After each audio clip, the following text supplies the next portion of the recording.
Hey people, my name's Jim and you have landed on Planet Rewind, and this is going to be just another off-the-cuff movie discussion where I basically discuss a movie in depth, off the cuff, and see what I come out with. And this is going to be of The Long Good Friday, the 1980 British gangster classic, which I just finished watching again.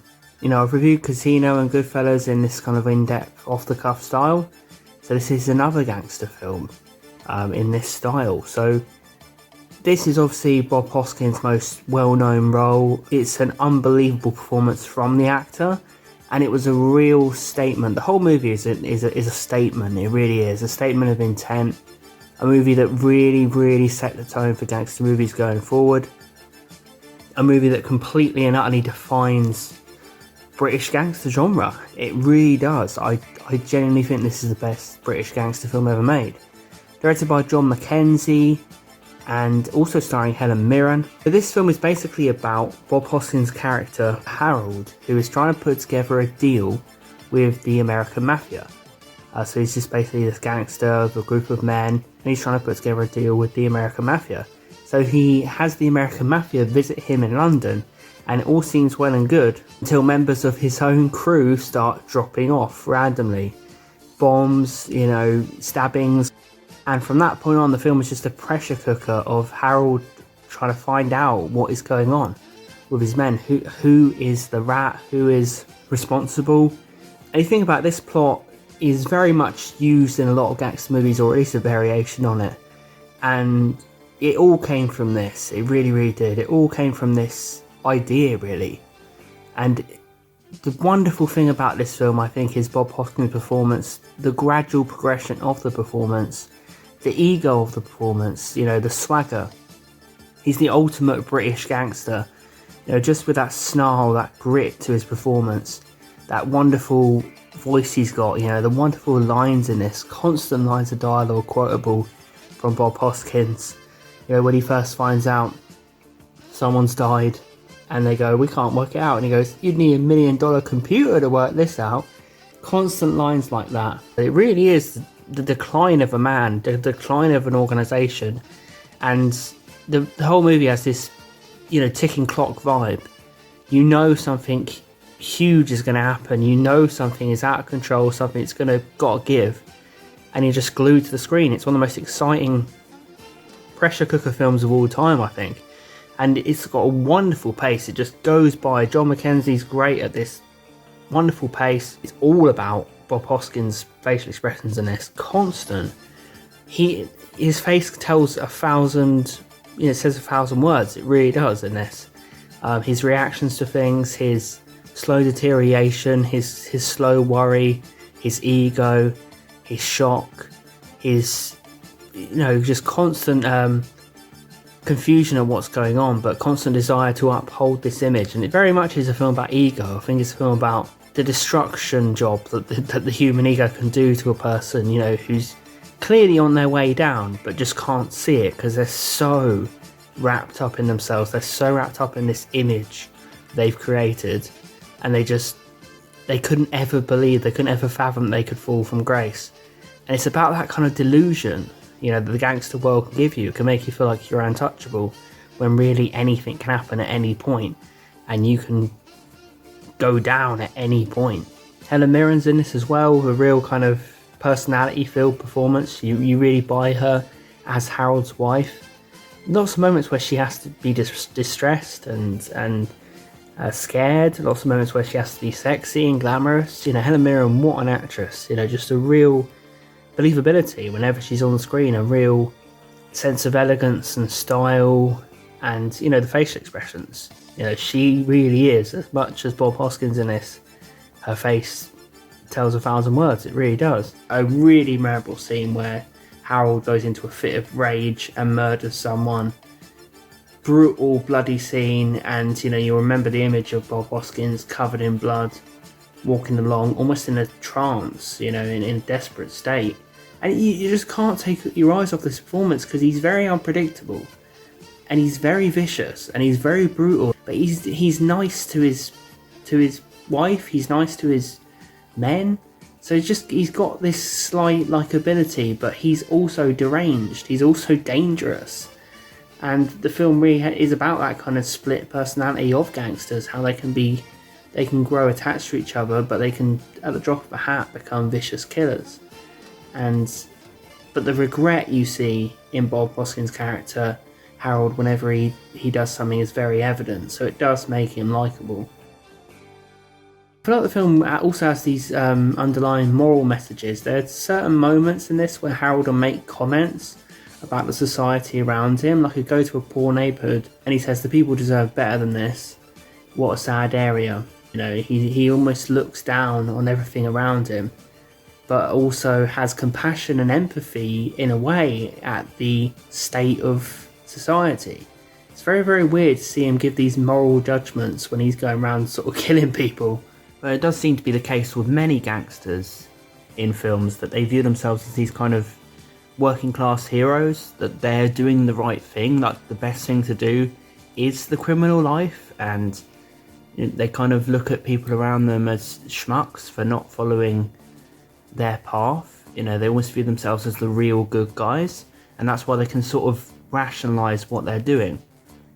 Very much about that, you know, Bob Hoskins' character is fully carried away into the idea that what he's doing is correct. You know, many speeches he has in the film about the future of London. You know, he is obsessed with London expanding. It's an odd thing, you know, when you watch these, you know, it happens in Goodfellas, happens in Casino. The characters really believe that the best way is the criminal way, because in a sense, the regular way is corrupt in itself. So they just think like, screw it, we'll just go our way and create our own corruption, but actually it's coming from a good place because we are the downtrodden, we are the people who are struggling, and this is the only way we can succeed. The score is fantastic, you know, it almost has a ticking clock vibe to it. It's fast-paced and in-your-face and frantic, but it also has a trumpet that comes in to give it that glitz and glamour, to create that feeling of the gangster lifestyle, but in the background there's this percussion doing this constant race against time, out of control, frenzied kind of piece of music mixed in with the glitz and the glamour. It's almost like the ticking clock is penetrating into this life that Harold has built up, very much so. This and telling Harold, the score is almost telling him in a way, your time is up. You're still going on, you're still believing this is happening, but your time is up, the clock is ticking. Very much ideas in this about the future of London, capitalism, you know, criminal organisations, groups here and there. The IRA are in this, you know, and it's Harold believes that London's heading in a great direction, but you seem to notice throughout watching this film that London was heading in a very dangerous direction. You know, the IRA was rising up, you know, and Harold is so deluded that he believes he can overthrow the IRA. He's a man who believes London is moving forward, but actually he's being left behind by where London is going. He doesn't realise who is actually in control of London. His friends try and tell him multiple times in this that you can't keep up with this. Every gangster film I watch, it always comes, it shows the glitz and the glamour, it shows what you can do as a gangster, how you can live your life how you want and this and that, but ultimately it's never worth it. It's never worth it. You ultimately end up either left behind or dead or living in fear.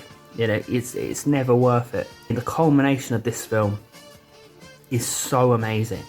It's one of the greatest culminations, you know, and there's nothing extravagant about it, and I'm not going to spoil it. It's very much Bob Hoskins' facial expressions are what make that final scene, and I won't spoil it, but he filmed this final scene and he really put his heart into showing everything falling apart for Harold. Every emotion gets conveyed on the face, and it's unbelievable, to be honest. But if you want the Bob Hoskins outbursts, you've got them all the way through. You know, he has a conversation with the mafia where he calls them cowards, and he's basically so deluded that he's standing up to the mafia. The mafia are just looking at him like, what is wrong with this guy? But he believes, no, I can talk to the mafia, I can bring down the mafia, I can bring down the IRA. It's like insane. He believes that if he wipes out people in a way that makes an impact, it's going to stop the rest of the IRA coming to him. It's just such a strange bubble that he's living in. The movie's all about bursting that bubble. There's a Britishness so much throughout this film, obviously the way the characters talk, that Cockney British accent, British slang, and British jokes. Everything is, there's dry humour, there's sarcasm, and it's, this is what makes British gangster films stand out from the American gangster films. I almost feel like British gangster films, you have British and American films, and there's differences between them, but I think one of the most stark differences is between American and British gangster films, because the British ones, they're so snidey, they're so seedy. The characters are essentially working class, and it's almost like them trying to penetrate a world that they're not capable of lasting in. They think that they're able to sustain in the criminal world, but people are too savvy, they've been doing it too long, they're too strong, they're too powerful for them to maintain a success for a long time. I do feel like British gangster films, they're more ground level, they're more down to earth. You see more of how the regular people live in British gangster films than you do in American ones, I feel.